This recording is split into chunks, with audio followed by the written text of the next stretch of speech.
So this is the sixth part of the Accelerated Dragon series, and this is gonna be a continuation from the fifth part where I taught the Yugoslav attack.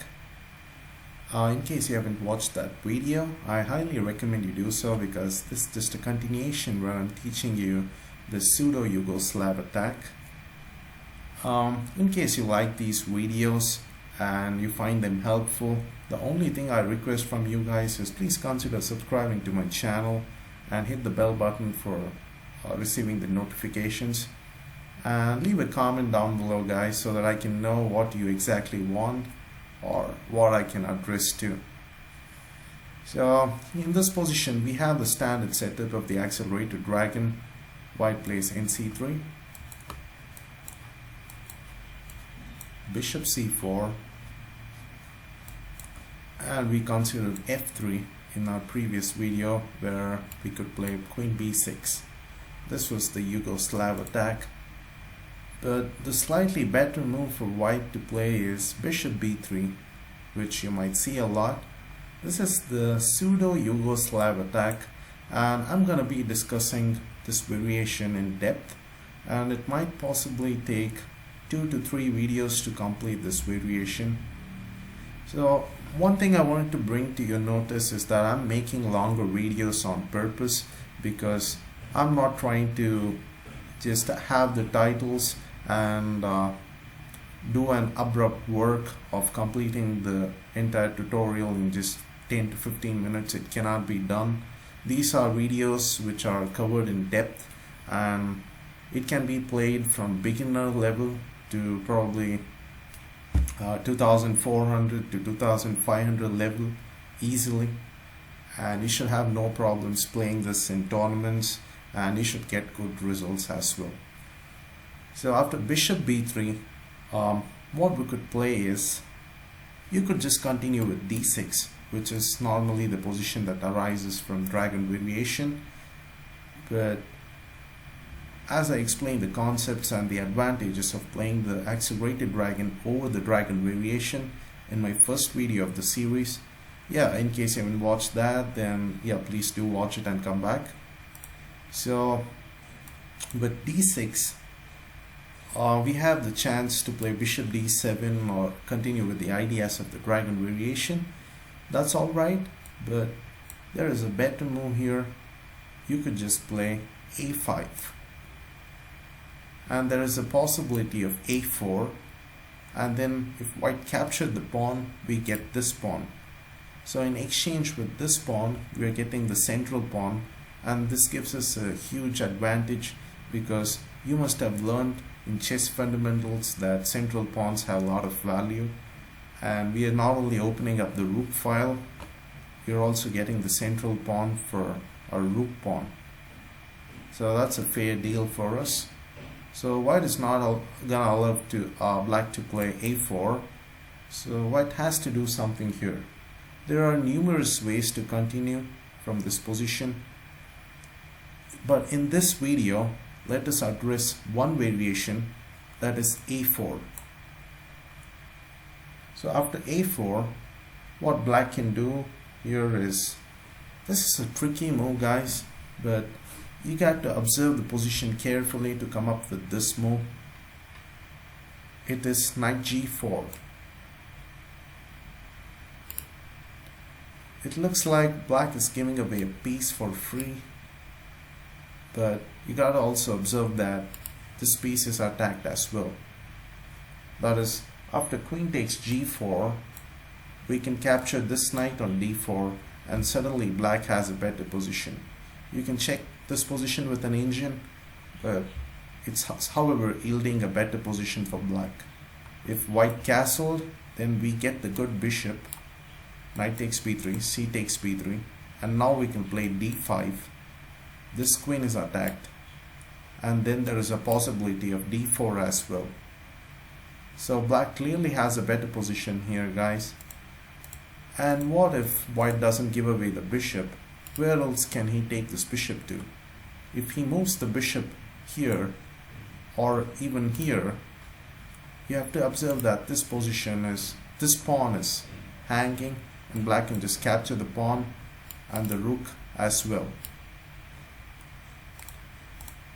So the other option would be to capture the knight.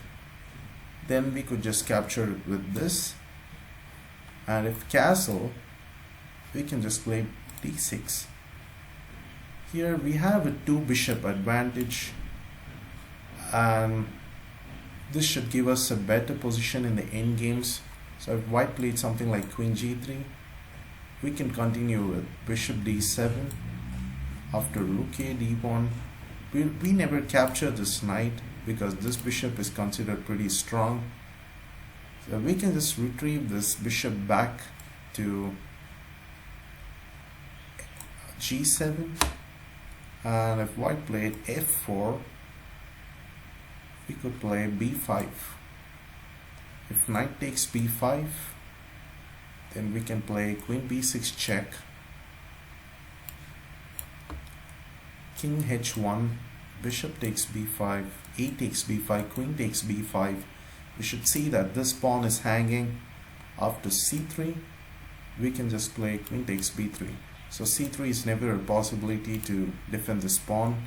If white played rook b1, we can just play a4, and after bishop d5, rook a c8. Black has a better position here, guys. After c3, we can play e6, bishop a2, and a3. So we are on the 22nd move, guys. So you must observe here that the analysis is pretty deep, and I'm considering every possible variation, and that's the reason for the longer videos. I hope you understand this. So after b takes a3, we can play queen e2, attacking this bishop and this pawn simultaneously, and white is suddenly having a bad position with isolated pawns. Earlier the pawns were connected, now they're isolated. The central pawn is weak, this pawn is hanging, the pawn on c3 is hanging as well, and white's bishop is pretty much dead because of these pawns on f7 and e6. So black is having a better position here, and I don't think you have to worry. And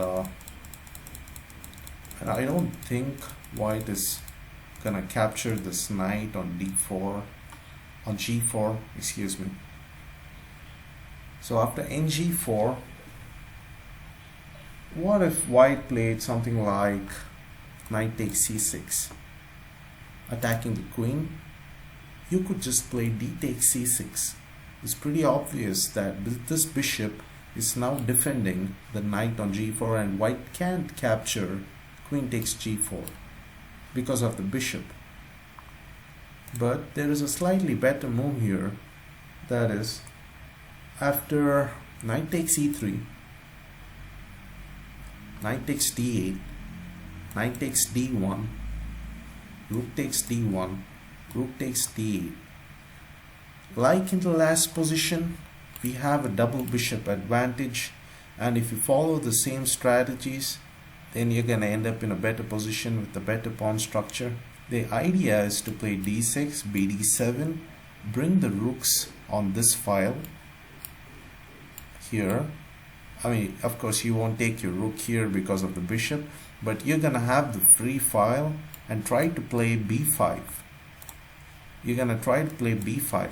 We can just continue from here. After castle, you could just play d6.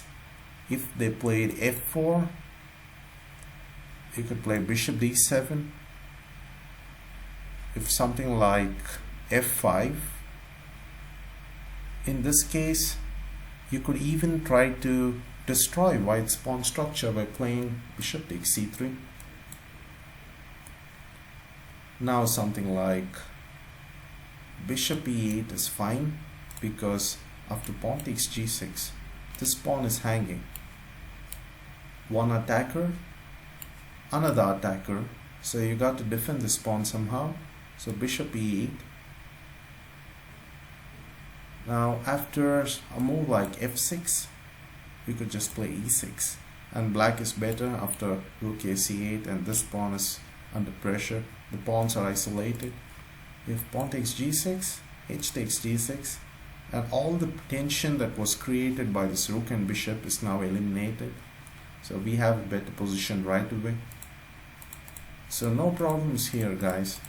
I don't think we should have any problem if white captured the knight on c6. That is here. We don't have any problems. We can just capture this.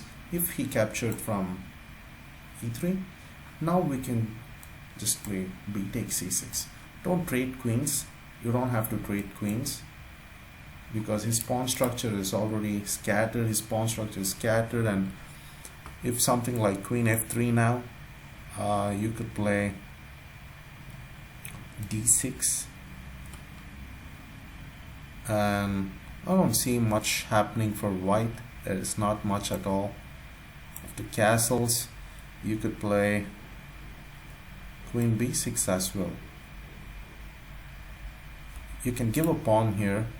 After bishop takes f7 check, king h8. You gotta observe that white is caught up in this file, and if white played queen g3, you gotta observe that white is actually losing a piece. You can play queen takes b2, and if white played knight e2, you could just play rook takes f7. So that's the problem with white capturing the pawn on f7. There's a chance of losing a piece. That's after rook takes f7, rook takes f7, queen takes a1 check. We are a piece up. After this, we can just continue with bishop a6, rook takes e7. We can play rook f8 check, and suddenly it looks like the game is over. That is after knight f4, which seems like the only move, unless you give away your queen. It's a checkmate. So we are 20 moves in and it's game over. So that's how dangerous the accelerated dragon is, guys. The game can get over in just 15 to 20 moves if white messes up in middle game. So white has to be very careful, and he has to plan carefully as well, because accelerated dragon brings up positions which are very dangerous for white, and it's not easy to play against the accelerated dragon unless you have a solid repertoire. So bishop b3 is actually a good variation, but our preparation in these videos will make us so strong in the accelerated dragon that these variations should work against possibly anyone. And after a4 in g4, let us consider the variations in depth. After queen takes g4, knight takes d4, we already looked into castling. That is, if castle, we capture this and then this with the impending d4. But what if white played something other than castling? We shall be looking at all the possibilities, guys. That's the main intention of these videos. The intention of these longer videos is to ensure we cover everything and you're totally equipped with playing the accelerated dragon in the tournament, online, or just anywhere. So if white played queen h4,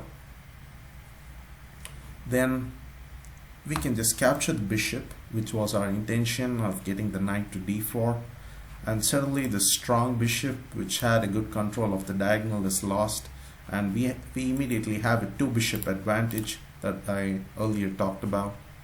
C takes b3. Here you gotta observe one thing, guys. If you continued with something like d6, white can play knight d5, and don't think this pawn is just attacked. It's not this pawn that's being attacked, but if you play rook e8, there is a certain chance with white playing bishop b6, and all you have is queen d7 and there is nc7 here. So these positions are pretty dangerous, and it almost looks like lost position. You clearly are losing here playing black. So there is an impending knight d5 and knight b6, bishop b6, sorry. there's knight d5 attacking the pawn, attacking this pawn, and there is bishop b6 threat as well. So in my analysis, I found that the best move to play here is rook a6, because after knight d5, white cannot play bishop b6 later. So the only threat that white is causing is attack on the pawn on e7, which we can easily defend by playing rook e8. So this position is better because we offer double bishop advantage, and we can analyze this position in depth, guys. That is, after rook a6, if white played nd5, we can play rook e8. If white castled, we can capture the pawn on b2, we are a pawn up. And if white defended the pawn by playing rook b1, then we can just normally continue with d6. One thing you gotta observe is that we not only have a double bishop advantage, white also has this pawn structure, which is scattered pawns, and we have an extra pawn in the center, with this pawn being the extra pawn. So this should be easy to play for you guys. If white castle, we can play bishop e6. If something like rook fd1, we can play queen d7. If knight b6, we could even capture this. Bishop takes b3. This is hanging as well. If rook d3, then bishop c2. If rook d2, we could play queen takes a4, and not bishop takes a4, because this pawn is hanging. And this position is clearly advantageous for black because of the extra pawns. You can notice that we have two pawns and a piece and a bishop and two pawns for the rook. So we have a good compensation for the rook, and I think it's clearly playable. And it's not only playable, we have a better position playing this with black. So this leads us to an advantageous position as well. So what other options could white play? Okay, after nd5, rook e8. What if white didn't play rook b1, but instead played castle?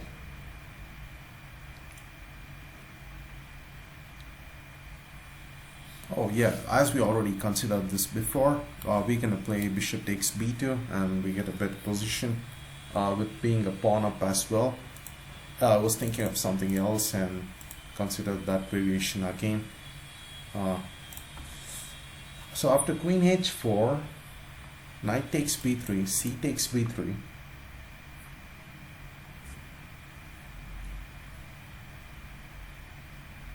I suggested that we play rook a6.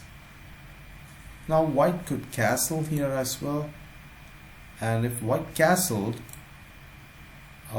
instead of knight d5, after which we could play rook e8. If white castled right away, then we can play bishop f6, attacking the queen and getting our bishop to a good position.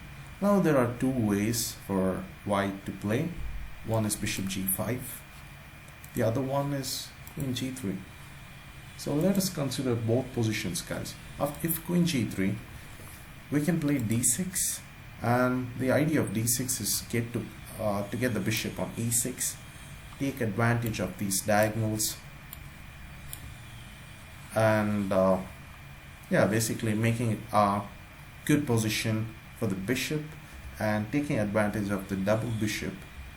So that's the basic idea, and causing a lot of weakness on white's queen side. So this will eventually get us a better position. That is, after f4, we can play bishop e6, and suddenly we take advantage of the weak pawn here with rook a3.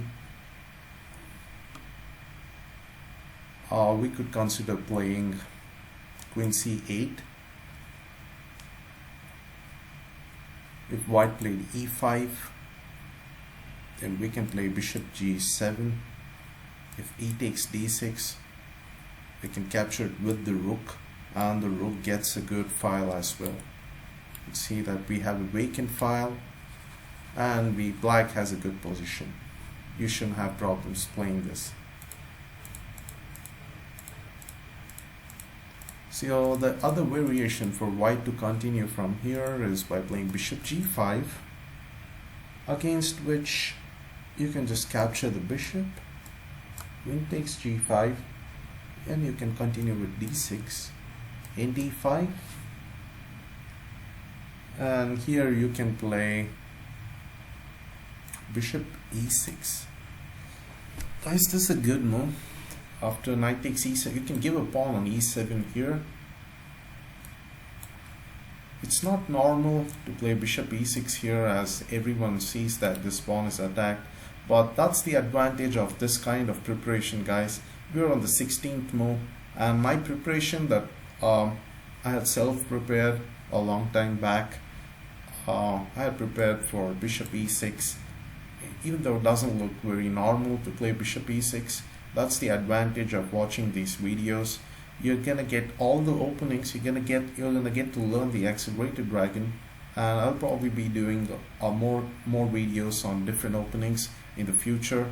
But I'm gonna try to consider every opening in depth, so that just learning an opening by a few moves it's not gonna you're not gonna learn anything from that, guys. It's more like clickbaiting and making some topics to get views. That's not the intention. The main idea of making these longer videos is to get serious chess players and serious viewers who are interested in chess. So if you are one of those players, then you should definitely subscribe to my channel for more videos that are going to come up. So after bishop e6 in e7 check, you can play king e7, and suddenly this is under a pin. So after nfi check, you can capture bishop takes f5, queen takes d8, rook takes d8, pawn takes a5. We can play rook b6. This is attacked, and after pawn takes g6, h takes g6. White has to defend this somehow. White can play rook a3, and we are on the 22nd move, guys. So this analysis is pretty deep. Rook e8, we take advantage of the free file, and we try to get our rook here.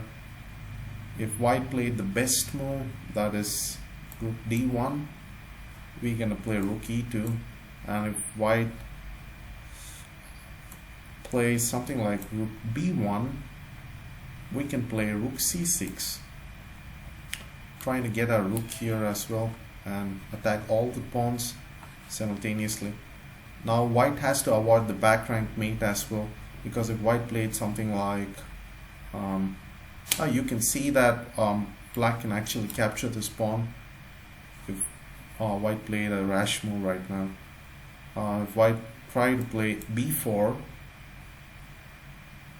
thinking that after a takes b4, rook b3, white is looking good. If this is what he's thinking, then he's wrong, because after something like b4, we can play rook takes b2. If rook takes b2, there's a back rank checkmate. So if white is a good player, he's gonna try to avoid the back rank checkmate. He might play g3, and now we could consider bringing this rook here as well, attacking this pawn, rook f1. Now rook takes b2. This rook is pretty much lost. I don't see anywhere for this rook to go to. Rook a1, we capture this. We are clearly like 5 versus 4.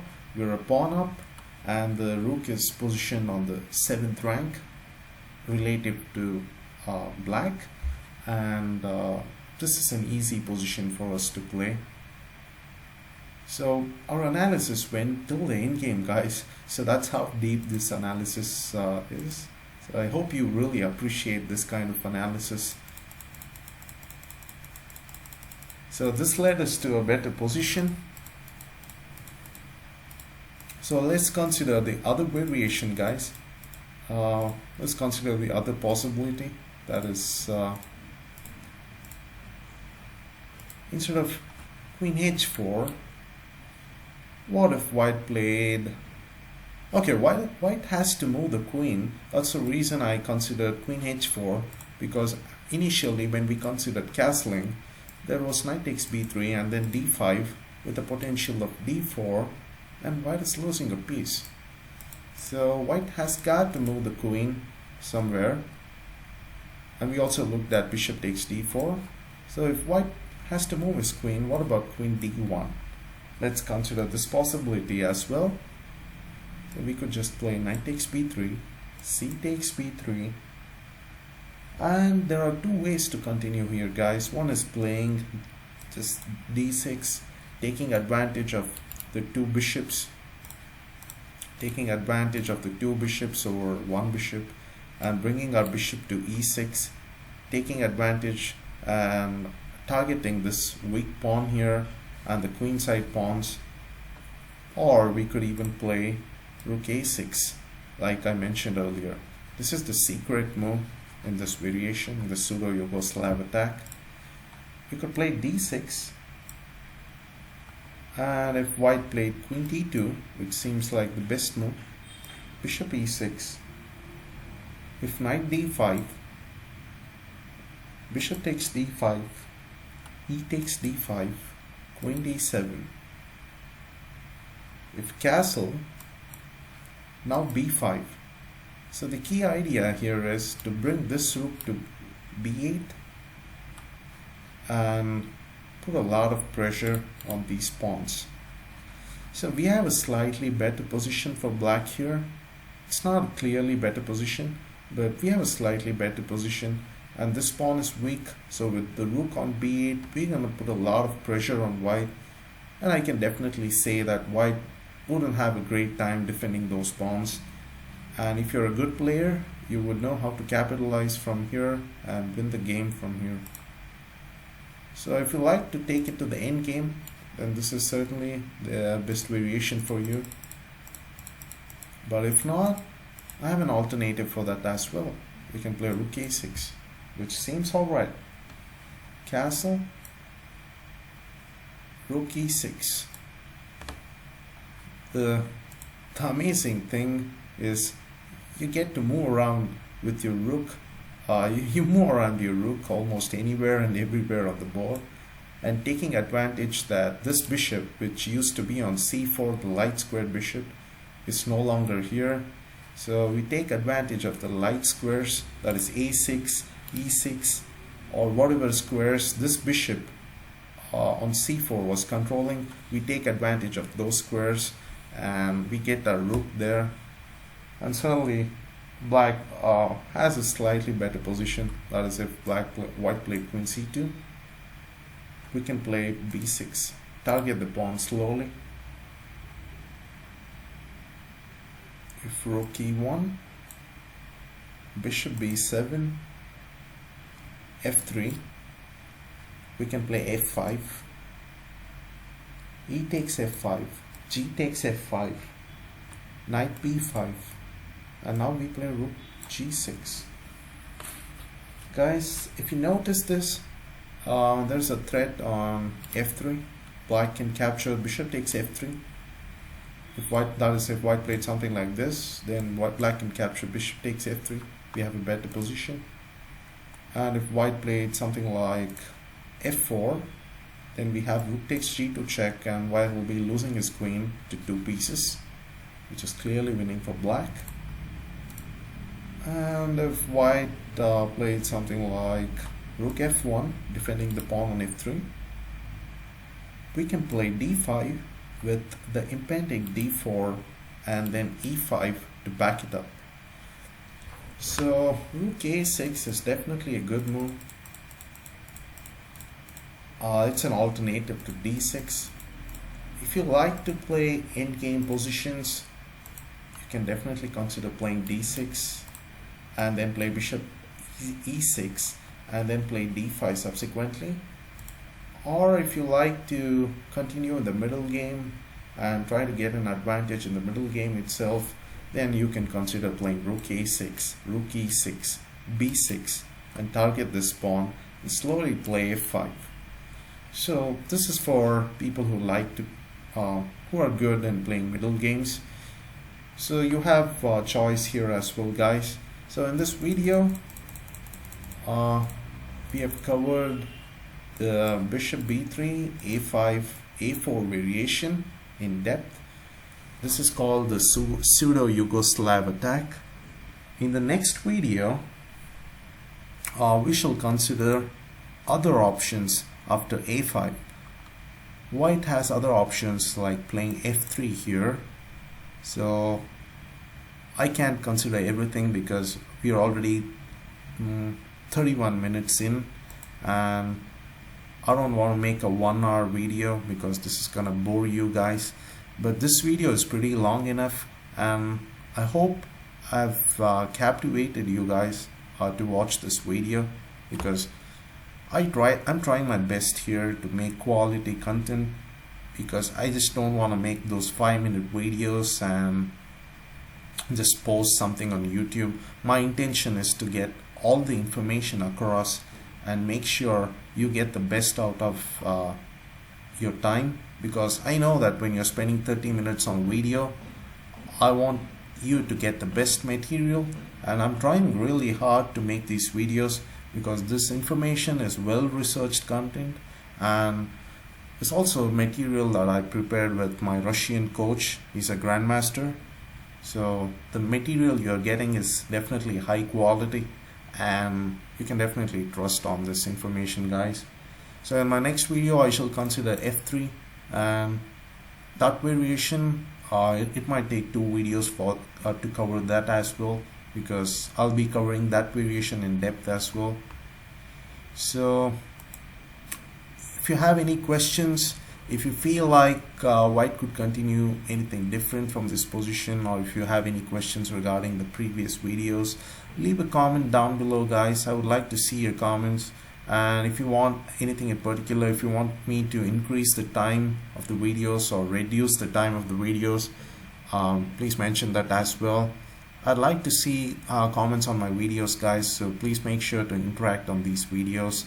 And also please consider subscribing to my channel, because that means a lot to me, and that's the only support that I ask from you guys. So please subscribe to my channel. I'll be making more of these videos, and definitely these videos are very high quality. The information that I'm putting in is definitely very high quality. If you like the video, please hit the thumbs up button as well, guys, and share this video with your friends if you want to help them as well. That's it, guys. Thanks for watching.